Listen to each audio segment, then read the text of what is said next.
Welcome to Cover Book Beat. I'm your host, Roger Nichols. Our guest today was a finalist in the Reader's Favorites Literary Fiction Competition in 2023. His resume includes a degree in journalism from Ohio University, work in public relations and advertising, telecommunications, communications hardware, including founding his own company, and financial software. After retirement, he turned to writing, including a 2-year novel writing program at Stanford, where he completed the first draft of his first novel, All That She Brings, finishing it in the pandemic lockdown. Maybe one minor good thing that came out of all that. He recently completed the sequel, A Place for Dorothy. And in a departure from our usual format, we'll be talking about not one, but both of these books, chronicling the unusual and very complicated path through life taken by protagonist Matthew Banks. We are very pleased to welcome the author, Toby Brookes. Welcome. Thanks very much. Nice to be here. Were you always going to be an author? In my dreams. I studied English in college and as well as journalism, and I discovered Ernest Hemingway and sort of modeled my dreams on his path, his career path as a journalist, and then of course a famous novelist.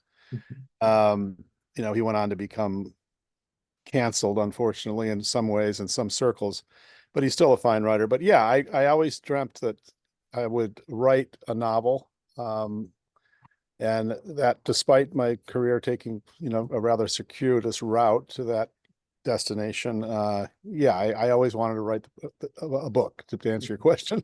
Okay. Was there a specific event or a series event that triggered the writing of the first book? Well, it grew out of a short story, actually, Roger. I was taking a short story writing class, a seminar from a gentleman by the name of Tom Jenks, who's a pretty well-known editor from one of the big publishing houses. And he encouraged me to keep the story going because I had an interesting character in this guy, Matthew Banks. And so I did. And the next thing I knew, I had the first draft of a novel. And I think it's interesting. I think any short story can be the germ of a novel, of a much larger story. And in fact, this story was. And then, I'm sorry, I've got some construction going on next door. I may have to move inside. But the novel did grow out of that story. And then, of course, the sequel grew out of that novel. You write what feels like very knowledgeably about the world of high-end art and about surfing in California. Have those been part of your life? Surfing was only as an observer. I've never surfed myself, body surfed. Is that noise just no, it's not coming through. okay? Because it's pretty loud on my end. Oh, I'm sorry. If it's bothering you, we can change. Well, we'll see. I think they're taking a roof apart next door. Oh, how fun. I may have to move inside. Okay. Let's just see how it goes. Okay. No, surfing. I live in California. I live on the coast. I watch surfers a lot, and I envy them. I'm a little too old to take that sport up now, but I've studied it. I've read a few books on it. And the California life, of course, I've been out here for over 20 years, so I've got that pretty well absorbed into my psyche. All righty. Your protagonist, Matthew Banks, put through the emotional ringer by complex circumstance. It keeps unloading on him. Every time he turns around, he tries to get a grip. There's something new that comes out. Is it fun to construct that? Oh, sure. Yeah. Sure, it is. Some of this is based on my own personal traumas, nothing overly serious, pretty routine, but I exaggerated them somewhat and created new trauma for this protagonist, because what I was trying to get across is, life throws these things at all of us pretty randomly. Sometimes you see them coming, sometimes you don't see them coming. And I've always felt it's fascinating how people respond to these events in their lives, and how it changes them, how it changes us. I wanted to try to capture that in this Matthew Banks story. I have kind of vague feelings of Job involved in this somehow. Yeah, there's a little bit of that. It's somewhat biblical in the way it just keeps coming, and he keeps getting knocked down and keeps getting back up. It was an interesting character. One of the things that I noticed, that there are a lot of transitions that take place through that, and you highlight that by setting it in December of 1999 as we're about to move into the new millennium. And so all these transitions kind of set against that backdrop in the first novel. Yes, right. It takes place at the turn of the millennium, and there's a lot of chaos uh, around Matthew's life, both personally and at the world at large. And I just wanted to sort of capture that sense of sort of fear and anticipation. Hmm. Um, Back in the early 1960s, a little digression here, there was a television show featuring a doctor by the name of Ben Casey. And in the intro opening of that, you'd see a hand writing on the chalkboard. It would draw these symbols as actor Sam Jeffy, man, woman, life, death, infinity. But without going into spoiler specifics on it, these two novels encompass what it feels like all of the above.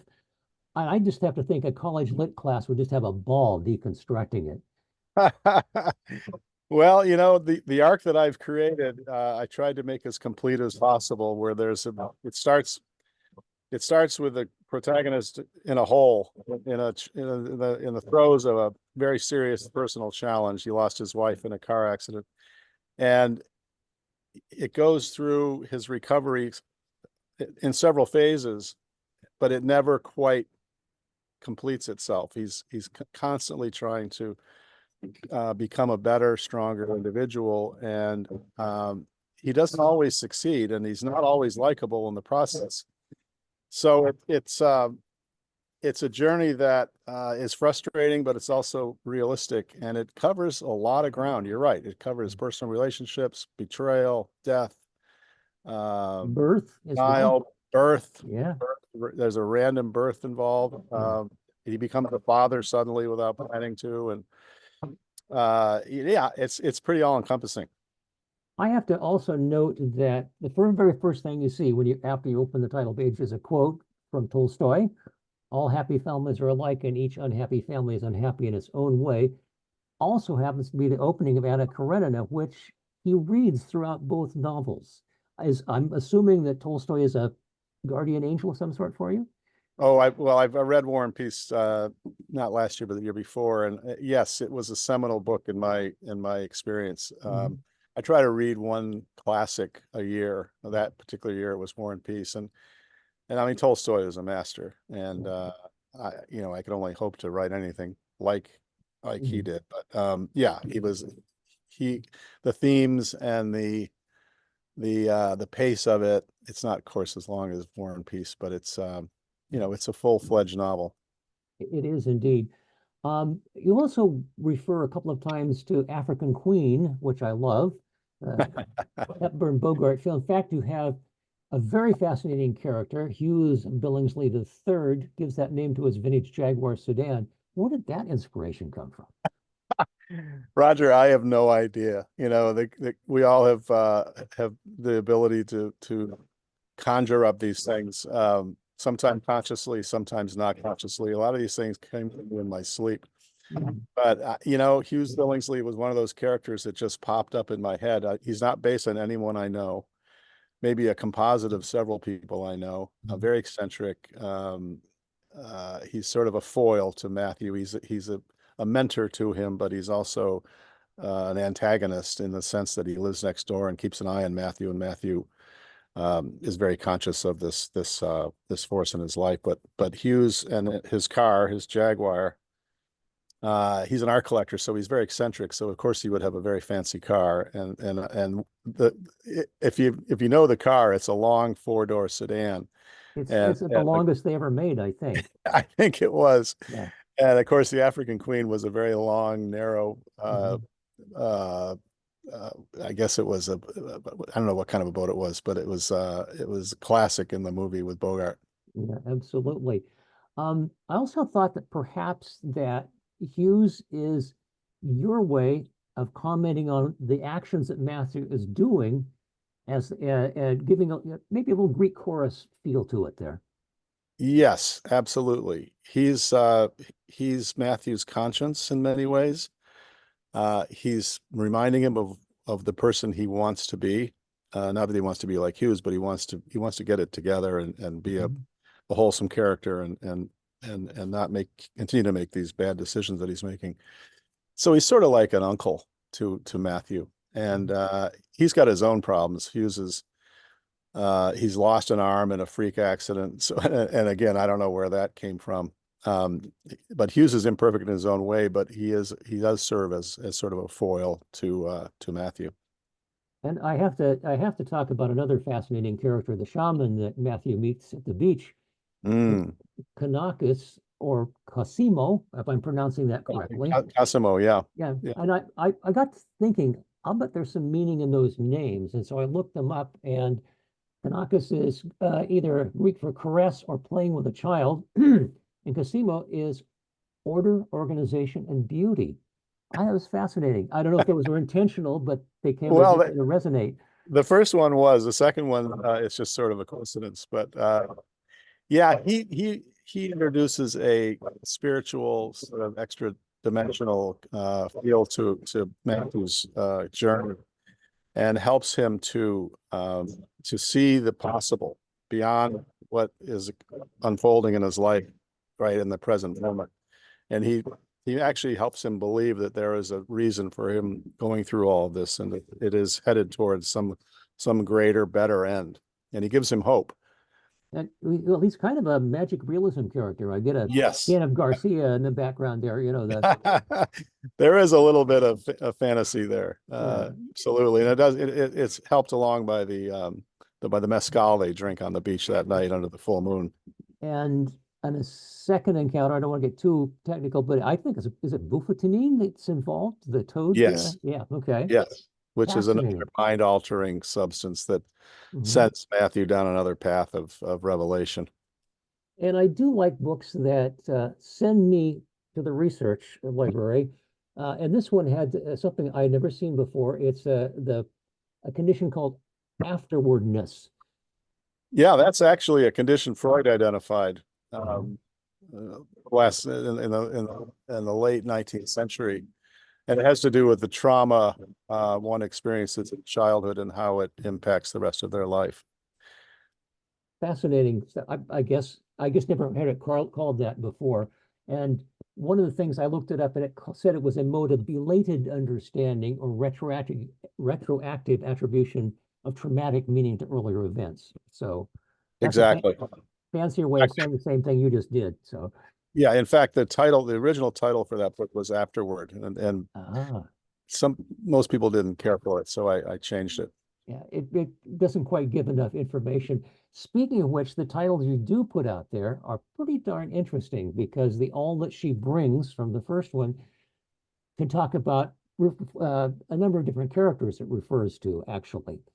And then a place for Dorothy can talk to the fact that both Dorothy is his mother and his daughter, and wonderful symbolism there. Was it fun thinking up those? It was fun and it was hard, Uh, Roger. Titles are really difficult. Sometimes you pull them, you mine them from one paragraph, from one sentence that mhm. you put down in the book. All that she brings, she, as you said, was a composite of all the women that come into Matthew's life. His mother, who has a severe impact, good and bad. Madeline, his therapist, also the mother of his daughter, and all that she brings is refers to women and how they changed his life, and that's just one of the things that impacts the course of his life. Mhm. And a place for Dorothy, it's funny, came from this. It's just some insight as to how these things come about. My mother was. We were thinking about putting my mom in hospice, not hospice, Mhm. but a assisted care Assisted living living. Mhm. facility, and we came across this place called A Place for Mom. Oh, And I was in the process of writing about Dorothy's Matthew's mother's remains. She's been cremated, and he has an urn with her ashes. And that I won't give the story away, but her ashes travel to some interesting places before they finally get put in the ground at the end of the book. yeah. Also, find almost a character in the book is Las Palmas, the house that his grandfather built. Yes, yes. Las Palmas is a character because it underneath its roof, a lot goes on, and I kind of stole that theme from or that technique from Wes Anderson, who tends to make movies in a closed space. Mhm. like the Darjeeling Limited takes place mostly in a train, and Budapest Hotel is mostly inside of a hotel, and you throw a bunch of different characters in a confined space under one roof, and it becomes pretty explosive. It becomes the chemistry of all those different personalities and characters coming together under some kind of stress makes for some really interesting storylines. Well, speaking of personalities, you have a real gift of taking a paragraph, 3 or 4 sentences, and outlining a character background and context without stopping the flow of the narrative. And I just have to congratulate you on that. Well, thanks. Thank Yeah. you. One of those things that encourages you also have offstage characters like Matthew's grandfather, who influence all the events in the book by building the house in the Right, first place. right. Who's long gone. Mhm. His grandfather built Las Palmas, was a successful car dealer in Southern California, and amassed a small fortune. And in fact, another character, if you will, is a big old Cadillac that his grandfather leaves behind, this big white Cadillac convertible. Mhm. Also a very long, very sort of iconic car. And Matthew was bombing up and down the coast of California trying to find himself in this car. And his car is one of his best friends, actually. That and rediscovering his surfing and being able to pass on some of that knowledge without saying exactly to who or how, but I thought that's interesting too. Yeah, surfing is an escape for Matthew. It's a chance to get away from everything and get into the water and just get closer to nature and closer to his true feelings. And he comes across some people while he's surfing that do enter the story as well. So that's another interesting stage, if you will, that he acts on. One of the I have to also mention that dogs figure prominently in both of the books. Yeah. Yeah, dogs are, they're neutral characters and everyone loves a dog. You can't really portray in a book or any kind of a story a dog that's not likable. And again, it was a simple character, uh, his first dog, Bella, who was his companion, unconditional love, uh, kind of understood somehow at some level what was going on in his life, and was there as a sort of a steadying influence in Matthew's life. But yeah, Bella and then Bailey in the second book are both important characters. And I noticed a sneaky little Easter egg there. At least once you managed to work the name of your dog, Scout, into the second book. Yes, Scout does make a cameo appearance. That's right. That's what happens when you put out good material for people to read before they interview you. Um, it's so much fun. By the way, there's some great lines in here, and again, I take voluminous notes when I read the books. One of the lines in there is, hopefully, if the art is any good, it might change the way people see things in some small way. Isn't that what you're hoping to do? Absolutely. Yeah. Art is a wonderful opportunity we all have to change our perception, whether it's a painting or a piece of music or a book, to get out of your little bubble we all live in and live within someone else's interpretation of life. And this book is it's just my interpretation of how things can go wrong or go right. I prefer to give more emphasis to the positive, but um, artwork is it's a gift. And whether I don't know if you're an art lover, but step into a museum and it will change you no matter how long you spend inside of that museum looking at whatever painting you're looking at. uh, the impact is palpable, whether you feel it right away or whether subconsciously you absorb a message about the larger themes in life. It's just a gift that I hope all people can take advantage of. Are you an art collector yourself?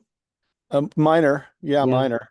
I'm we have my wife and I have a friend who's a very accomplished photographer, black and white photographer, who has photographs hanging all over the world, and we collect his work Oh, as primary collection. But yeah, I love art. I love mostly impressionistic art, older art. interesting. Interesting indeed, because I wouldn't count. Well, yeah, no, I'm just thinking about characterizing the way your style is. It's a very clear cut, no, doesn't call attention to itself. Look how beautifully I'm writing lyrically, etc. here. It's just very transparent prose, but it also gives lots of impressions too. So I guess you're moldering realism and impressionism at the same time. Yes, my style is definitely realistic. That comes from my news reporting training. We Mhm. just get the facts, nothing but the facts, who, what, when, where, why. Yep. But obviously that alone is not enough to keep the reader turning the page. So hopefully I add some color to that. And yeah, I've always thought that brevity and clarity, transparency are the two main goals of my writing. Mhm. As someone who has spent many years as a disc jockey along the way, I notice references to songs and artists in there, and you reference two very different musicians in House Gilberto and the group Fine Young Cannibals. So you cover the waterfront, as it were. Yeah, I've got a very wide-ranging interest in music. I love all music, Yeah. all forms of it. Yeah. Yeah. I, I have to ask something about technique here. Are you, as they say, a plotter or a pantser? In other words, do you plot in advance or do you write in the seat of your pants when you're going? I'm a pantser.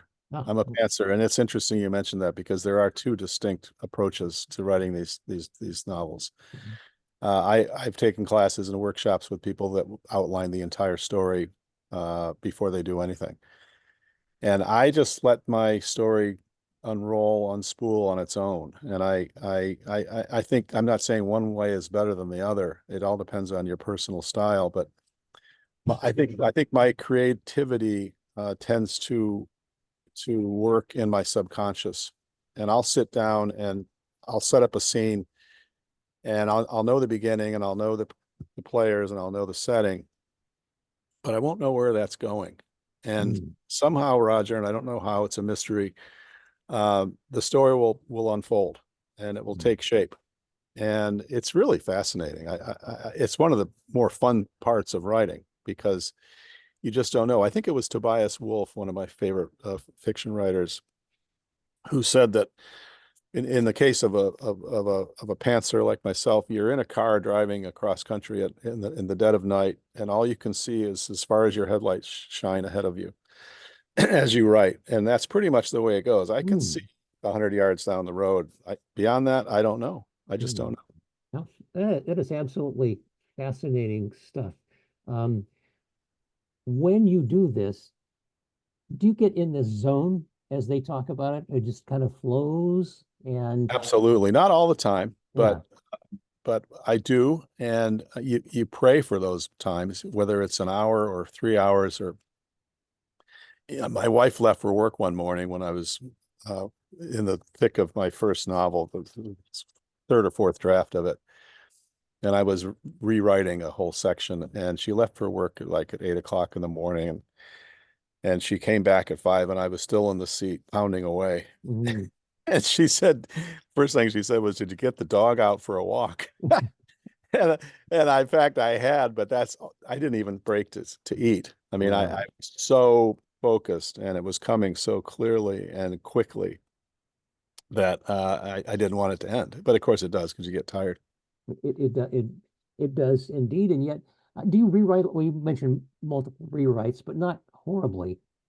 No, no, I do more cutting, Roger, than Hmm. rewriting. Again, a lot of scenes and a lot of content can be repetitive and redundant, and you don't want that. I mean, I'd rather write a 120-page book that is sparse and really impactful and powerful than a 240-page book that just sort of rambles here and there.